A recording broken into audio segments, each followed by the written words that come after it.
Picture this. I'm 21, incredibly pregnant, puffy and round, in my first semester of classes at our local community college. I'm enrolled in speech, as it is a prerequisite for my degree, and our professor asked us to prepare a persuasive speech on a topic of interest. Being pregnant with a boy, I chose to research and present about circumcision. Two birds, one stone, they say. I dove deep into articles and presentations and wrote the most detailed and informational speech outline. And at the end of the semester, on the day of the assignment, I stood up, I wobbled to the podium, and I proceeded to talk about foreskin removal to a room full of my fellow students who happened to be primarily teenage boys. The audacity. As I excitedly explained the pros and cons, diving into sexual sensitivity, the dangers of a botched procedure, and penile cleanliness, I began to notice the temperature of the room was changing. One by one, the listening male students began to drop their gazes to the floor. Their shoes were very interesting. I finished my speech to no applause. The professor cleared his throat and thanked me for my speech, and I awkwardly returned to my desk, all at once realizing the trauma I had just inflicted on these blossoming young men. Fast forward a year or two, as I am purchasing my coffee at Mad Goat, my name flashes across the card reader as I swipe to pay for my small Americano in a large cup with extra ice, 1 pump of peppermint, and room for cream. The barista notices it and says, "You're Ashton Greer, the circumcision girl?" The other barista overhears and says, "Oh my God, you wrote the speech?" It turns out the professor was so impressed with my speech outline that he gives it to every class since as the ideal outline, and my name is still on it. So from time to time, I bump into DAC students who call me the circumcision girl. However, most people call me Ashton. In high school, my friends called me Ashy Bear, and there are a handful of little boys running around this town who call me Mama. Some people jokingly refer to me as Boss or Miss Danville, but I refer to myself as an OG Swiftie. So an OG Swiftie, for those of you who don't know, is an individual who joined Taylor Swift's cult during her debut album, back when I was like 14. My obsession and passion for Taylor runs so deep that in a moment of desperation, I approached her bodyguard during the Reputation tour. I had tickets to be on the main floor, but I could see the snake pit at the very front of the stage, and I wanted to be in there. I wanted it so badly. So I chased him down, and I said, "Hello, excuse me, sir," batting my eyelashes.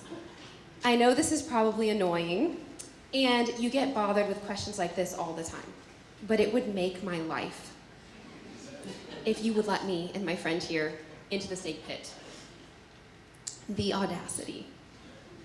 Then I continued to plead with my eyes, giddy anticipation radiating from me. He let out an amused sigh and said, "Oh, what the hell?" He pulled 2 snake bit bands out of his pocket and put them on our wrists, walked us to the front of the stage, unlocked the gate, letting us in. The moral of the story is, you just don't know the answer until you boldly ask. In fact, in 2022, my mom and I had been tossing around the idea of starting a property development company. Drawn to downtown Danville, we took a look at 137 North Vermilion Street. The property was in disarray, with 18 holes in the roof and the terrible stench of mold throughout. But due to our rose-colored glasses and severe ignorance, we decided to make an offer anyway, and we rudely offered 1/3 of the asking price.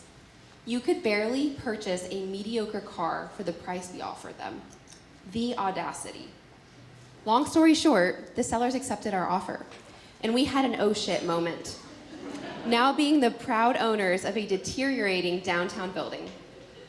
Fast forward, we now own 3, and our company is growing and growing. Speaking of growth, I just recently resigned from an incredible and meaningful role at the City of Danville as the Community Relations Administrator. This is how I got the name Miss Danville. I actually resigned without a job lined up at all.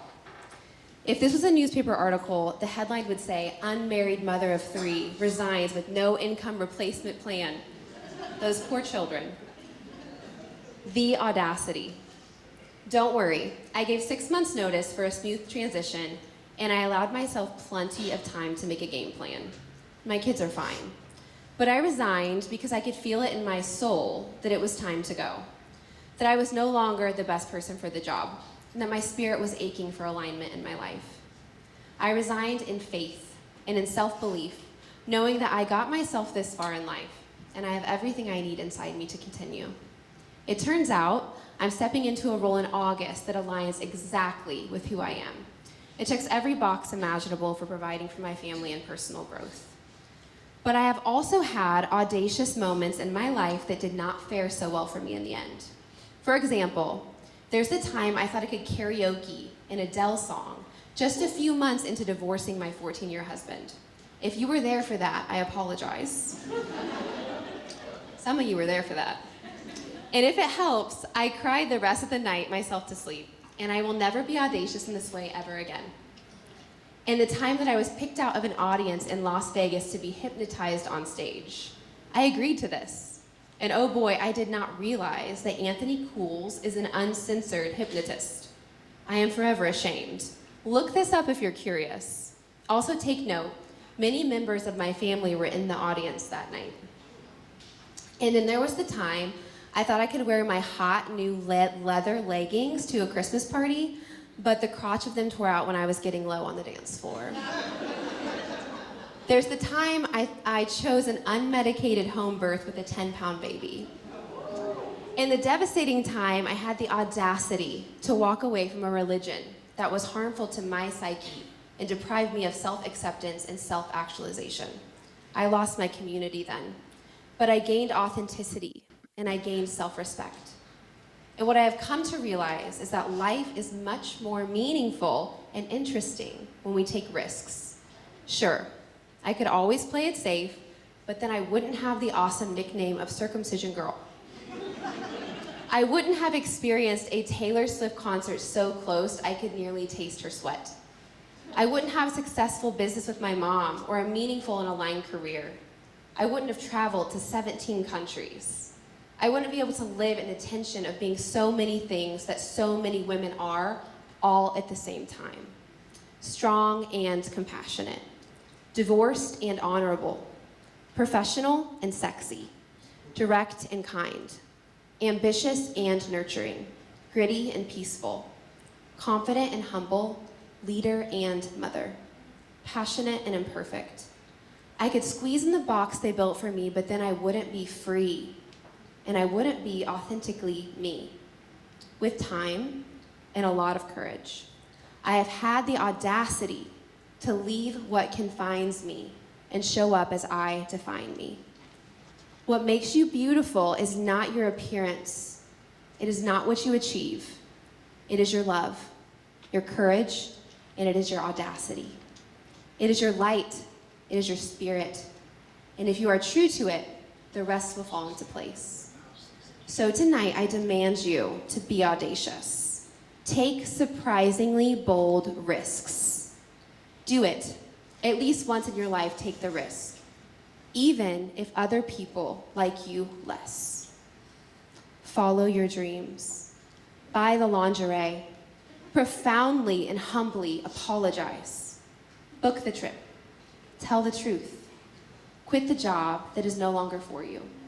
Start a business. Do something embarrassing. Live in the tension of being all the things. And quit hiding in plain sight. Learn. We grow or we die. So we're going to start tonight. And I want all of you in the room to stand up. Everyone, please stand up. It's going to be great. Just do it. If you're able to. If you can't, just stay seated. But if you're able to stand up, please stand up. All right, turn to your neighbor and say, be audacious. Be audacious. Okay. Good job. All right, and now that we're up, we're gonna let go of all the labels that define us. So my favorite girls' night tradition is to pull up my phone, my Touch Tunes app, and I turn to the one song that just really gets me going, okay? I shake off all the labels and all the expectations of being a mom and a professional and a matron. And in full, free, audacious style, I do the wobble. You guys know the wobble? So right now I'm gonna teach you guys how to do it, and we're gonna do it together. So we're gonna just take this tiny little risk of vulnerability, and we're gonna do this, and hopefully it leads to big, bold risks in your future. Okay, so the wobble, you hop forward, and you shake, and then you hop back, and you shake, and I know you're limited in space, so just work with what you got. And then you shake to the left, and then you shake to the right, and then you cha-cha, which is like this. Cha-cha-cha, like this, yeah? Cha-cha-cha, and then you kind of do like a turn to the beat, okay? So I'm gonna cue the music, and we're gonna do it together. So go ahead.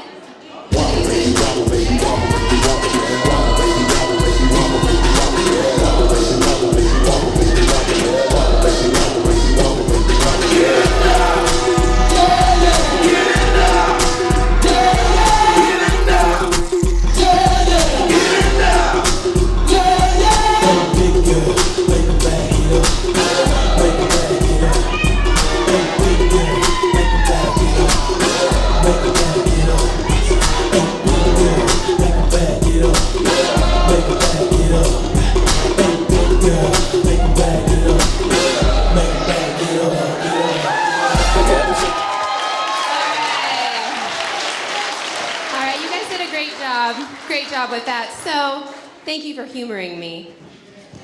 Thank you. We have one more surprise for you tonight. One more.